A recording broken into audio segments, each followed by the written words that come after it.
Olá, começa agora mais um programa Escola de Profetas. E vamos começando. E você que queira participar do nosso programa, participe pelo Instagram, @RedeGospelTV. Dê a sua opinião, fale o que você está achando. A sua opinião é muito importante. E hoje nós vamos falar sobre dons do Espírito Santo. E de forma específica, dons de serviço. Para nós entendermos o que são os dons, nós temos que entender, até falamos um pouco através da manifestação do Espírito Santo na igreja, porque há um objetivo.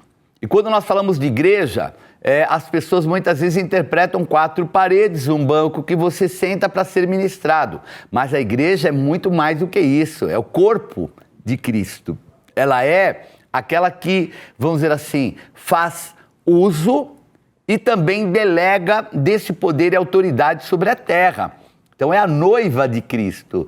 Para nós falarmos sobre dons, então vamos ver algumas verdades sobre o que é o poder da igreja. Então, vamos abrir na carta aos Efésios, do capítulo 4, versículo 4 em diante, que diz assim: há somente um corpo e um espírito, como também fostes chamados numa só esperança da vossa vocação. Há um só Senhor, uma só fé, um só batismo, um só Deus e Pai de todos, o qual é sobre todos, age por meio de todos e está em todos. E a graça foi concedida a cada um de nós segundo a proporção do dom de Cristo. Então, algumas verdades que nós temos que saber a respeito da igreja que vai efetuar vamos dizer assim, os dons do Espírito e essa autoridade. Primeira verdade, somos um só corpo. Então, se somos um só corpo, um corpo cheio do Espírito Santo. O que quer dizer isso, bispo? Somos um só corpo. O corpo de Cristo. Ah, mas bispo, eu conheço essa igreja X, a igreja Y. Não. Somos uma única igreja, o corpo de Cristo. Isso é muito importante porque não é somente a igreja no contexto de uma entidade, mas a igreja no contexto da noiva de Cristo, que tem, primeiro, um fundamento apostólico e que, segundo, tem um só Espírito. Quer dizer, o mesmo Espírito Santo age em toda a igreja. Ah, mas bispo, tem igreja que não crê nos dons do Espírito. Infelizmente, essas igrejas estão rejeitando aquilo que é a graça e o dom do Espírito Santo. Em terceiro lugar, nós temos uma única e uma só esperança, que é o quê?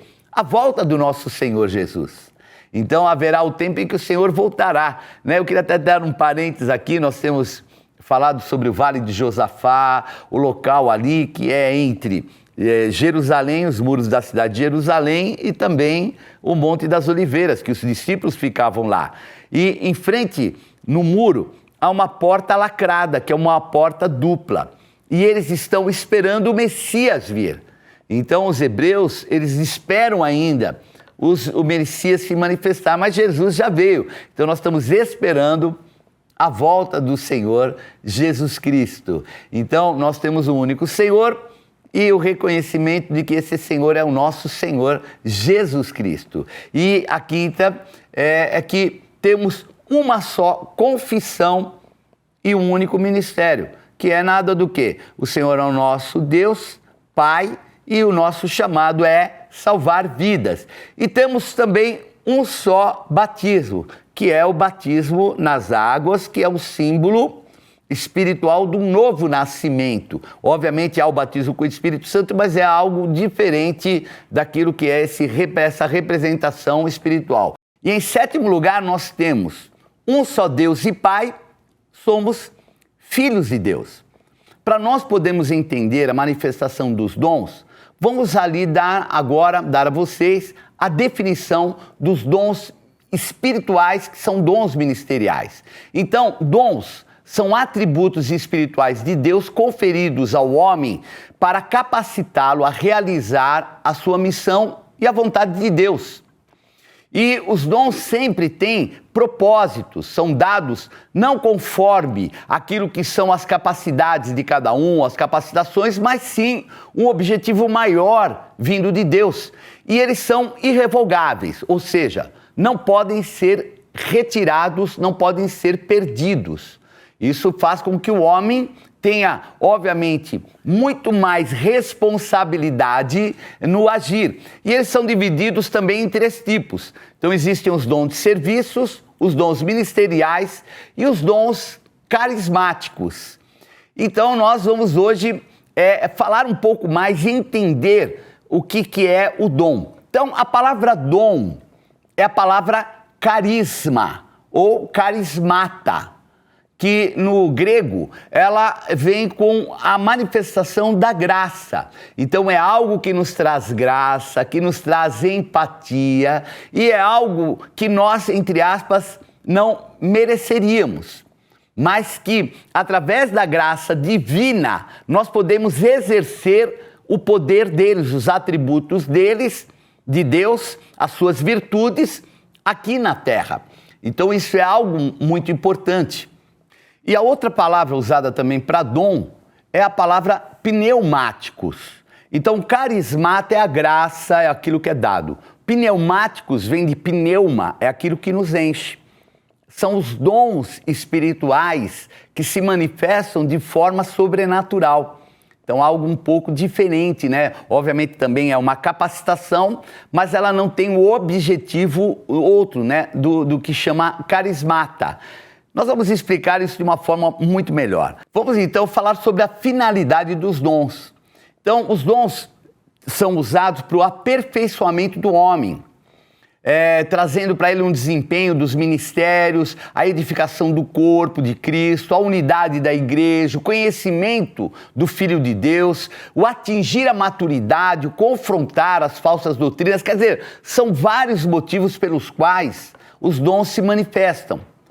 Então, vamos ver agora Romanos, capítulo 12, versículos de 5 a 8, que diz assim: assim também nós, conquanto muitos, somos um só corpo, em Cristo e membros uns dos outros, e tendo, porém, diferentes dons segundo a graça que nos foi dada, se profecia, seja segundo a proporção da fé, se ministério, dediquemo-nos ao ministério, ou que ensina, esmere-se no fazê-lo, ou que exorta, faça-o com dedicação, o que contribui com liberalidade, o que preside com diligência, quem exerce misericórdia com alegria.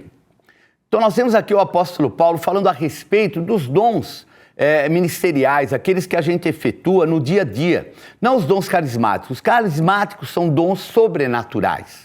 Então, esses dons que são dons ministeriais para você exercer no seu dia a dia, um deles é o dom de profecia. E o que é esse dom? É um dom que visa prever ou alterar o futuro. Ele é usado para edificação e preservação da igreja.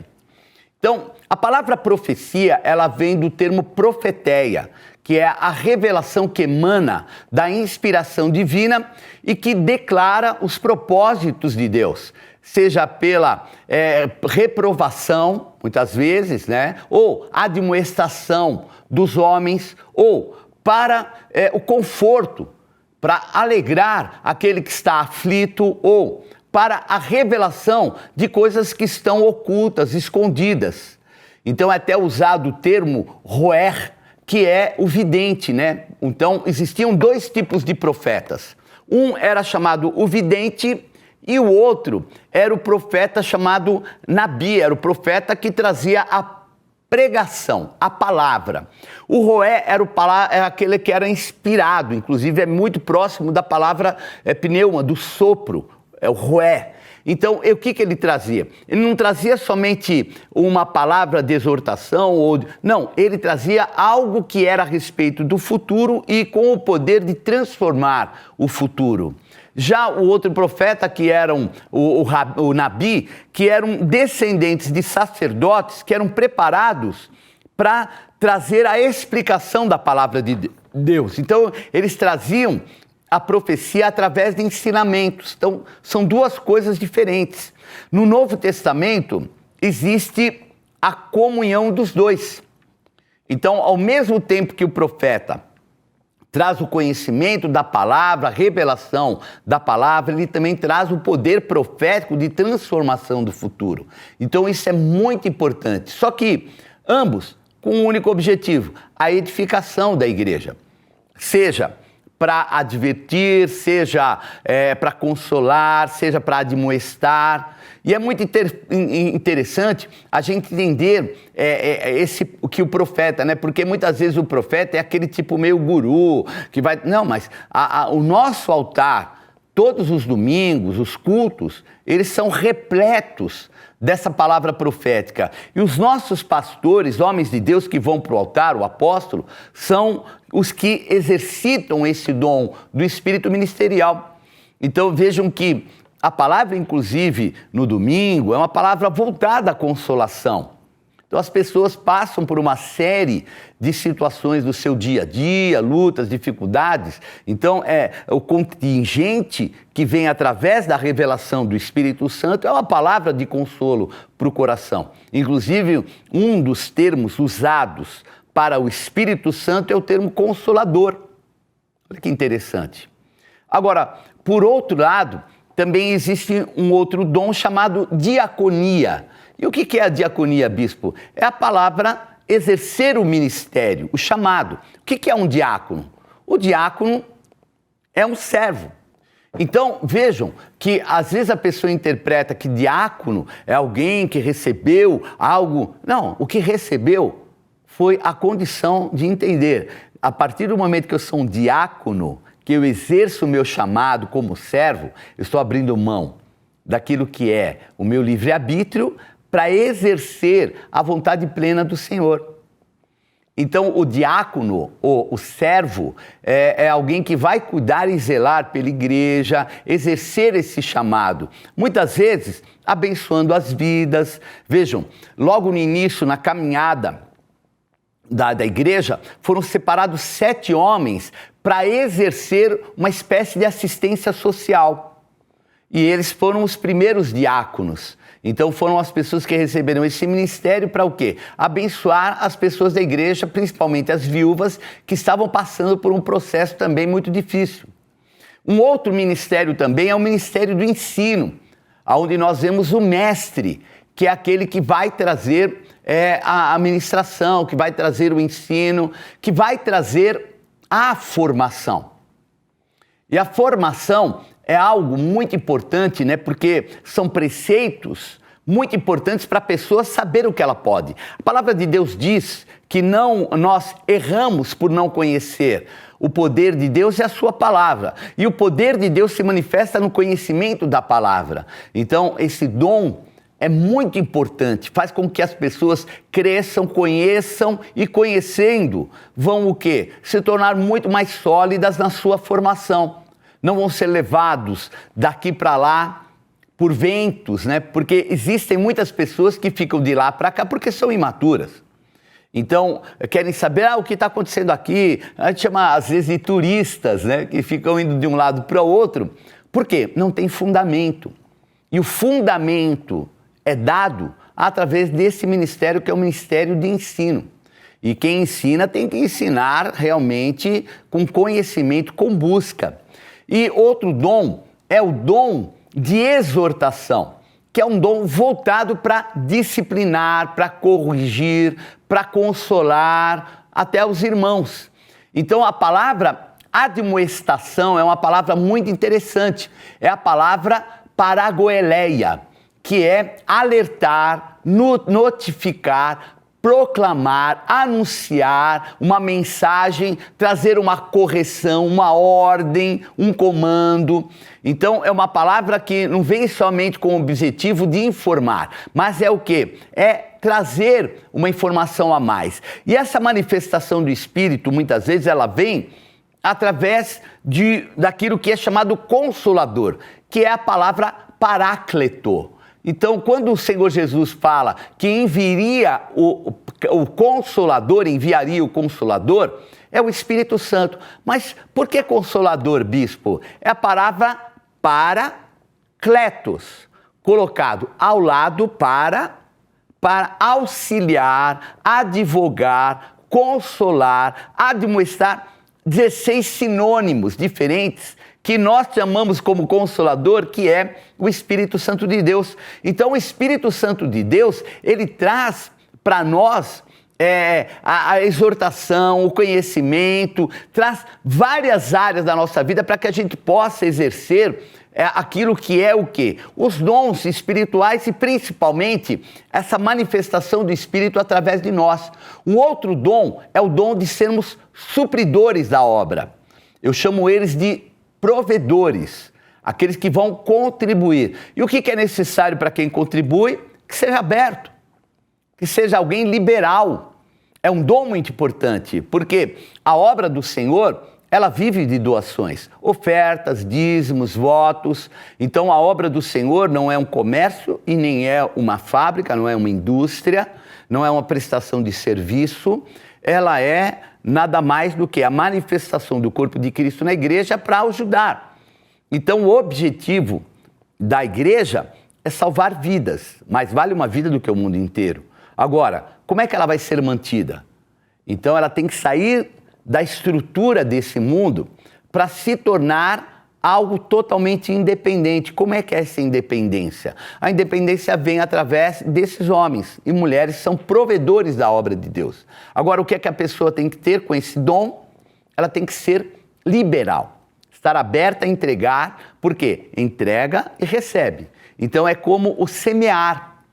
Você semeia e, obviamente, vai colher. Um outro dom, também ministerial, é o dom de presidir. É um dom de administrar, de organizar atividades. É conhecido por alguns também como o dom da presidência.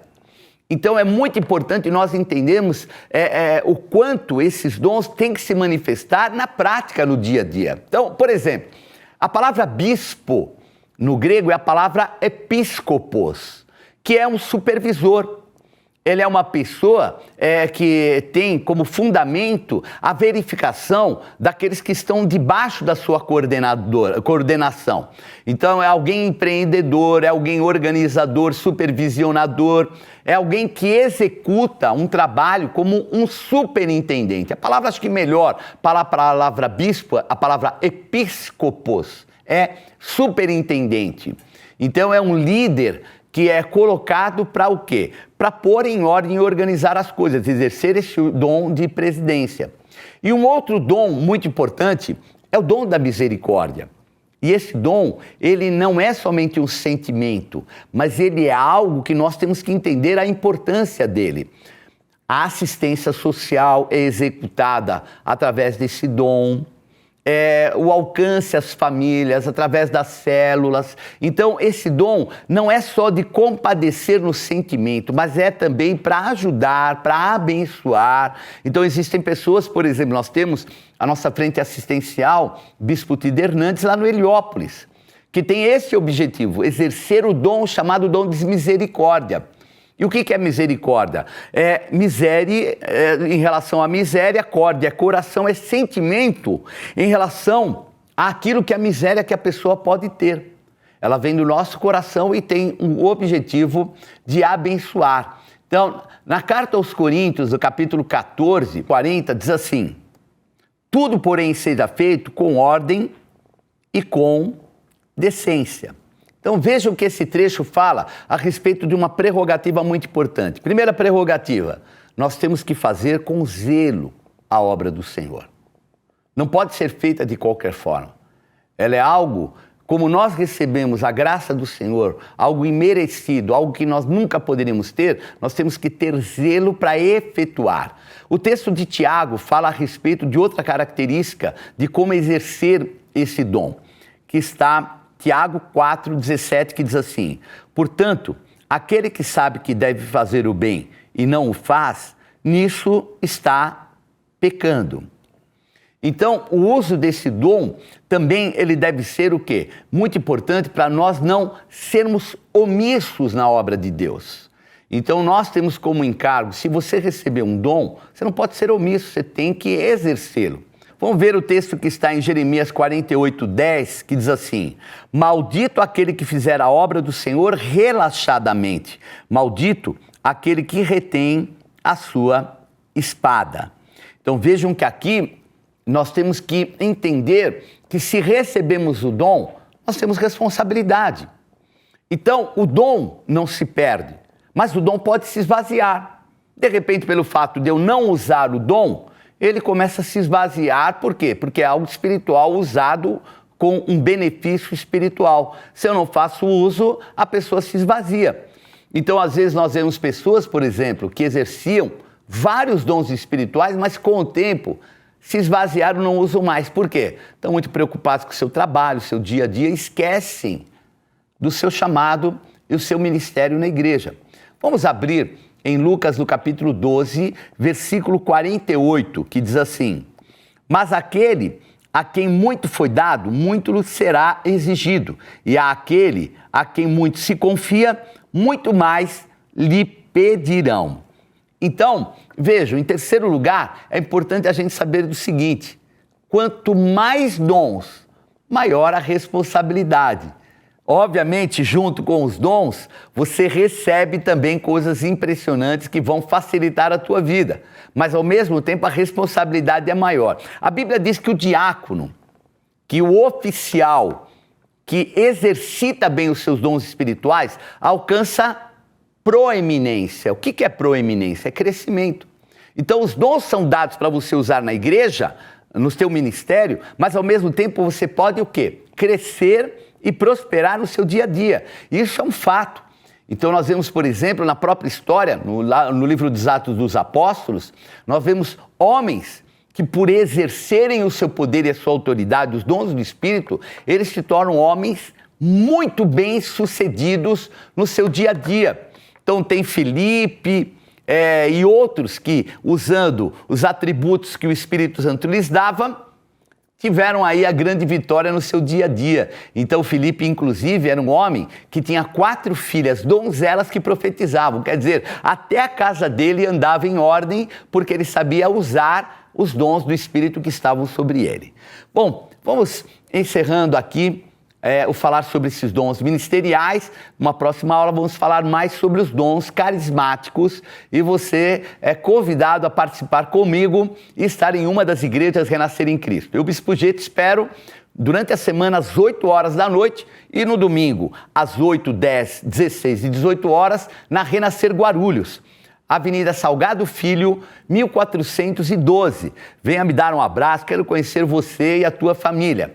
Ou então você pode estar também na Renascer Alto de Santana, Avenida Água Fria, 1251.